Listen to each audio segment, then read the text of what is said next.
I am Brent Badger. I'm a drum teacher here at Music Royale. I didn't come to teaching music as a career. I've had a long career in the corporate world, and I'm moving into teaching music as a second career, and I'm really excited about it. So I started music as a 6-year-old. I learned to play the piano for a long time when I was a 6-year-old.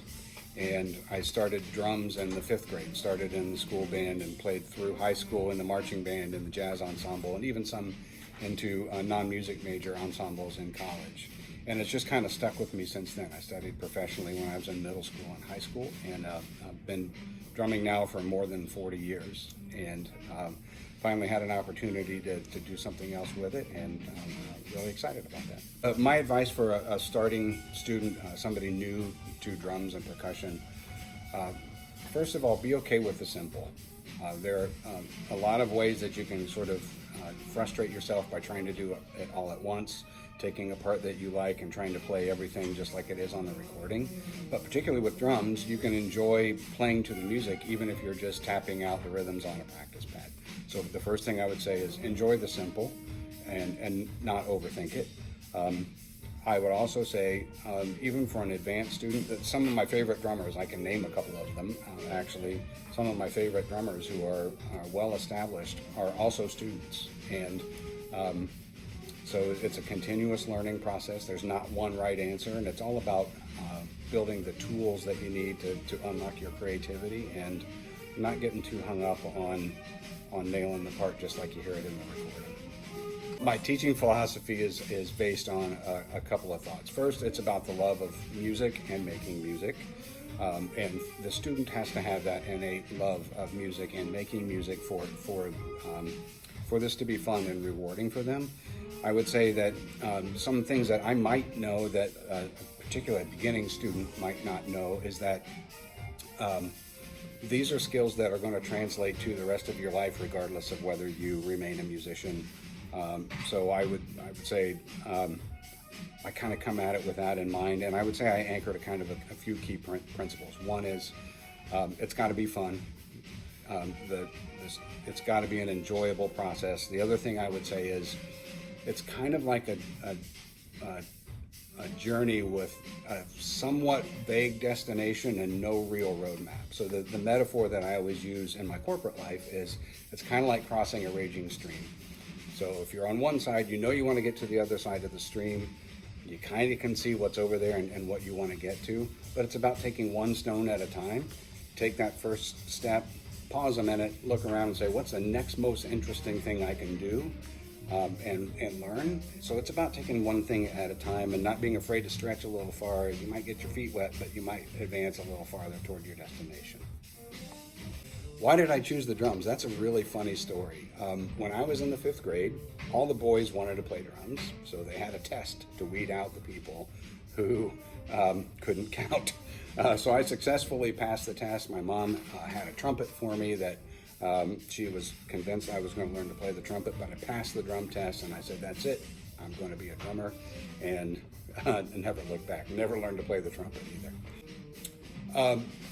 What was my biggest challenge when I started learning the drums? I would say that's a really good question, actually, because my mindset is different now than it was whenever that was, however many years ago, where I wanted to play drum set. And I wanted to play like all my favorite rock star drum set players. And my teacher was a symphonic percussionist with Indianapolis Symphony. So he wanted me to learn how to play the snare drum and how to play the timpani and how to play keyboard instruments like the marimba and the xylophone. So I learned all of that, and I learned about music theory, so I learned how to listen for chord changes and other things that I wouldn't have thought about on my own. So it was, when I look back, I wish I would have paid more attention to that, but it was challenging for me in that I just wanted to run, but I hadn't even really learned how to walk yet. One favorite drummer, his name's Steve Smith. He was famous for playing with Journey in the 80s. I have had the opportunity to meet and study with Steve Smith a couple of times, which has been really cool. One of the things I like about him is, as I've said in some of my other comments, he's a constant sort of student of the instrument. and is famous for actually taking some lessons a few years ago with a notable teacher. I would say I've got a number of other influences. I'm really big into sort of groove, music with some groove to it. So Jeff Porcaro, Bernard Purdy, musicians like that who actually don't play, actually do play drums as a contribution to the song as opposed to just being the drummer. I would say the most satisfying goal that I've met as a musician is actually being here at Music Royale as a teacher. I didn't set out to do music as a career. It was something that I sort of kept as a hobby.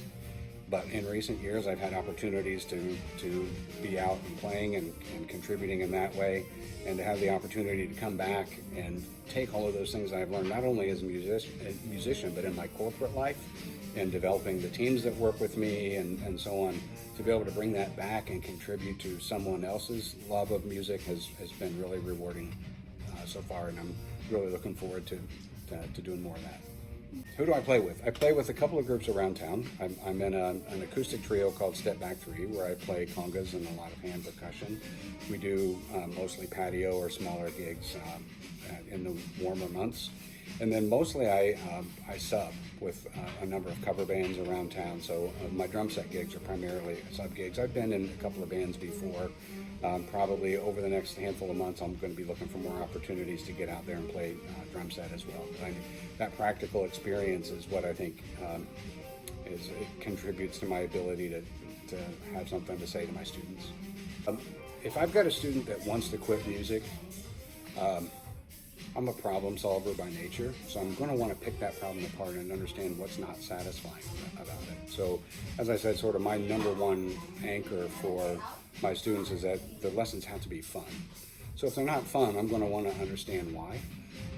And we're going to want to break that down and see if there are things we can do to make it more fun, whether it's learning a different style of music, learning a different percussion instrument, or even moving on to a melodic instrument like the bells or something else to try to learn something new.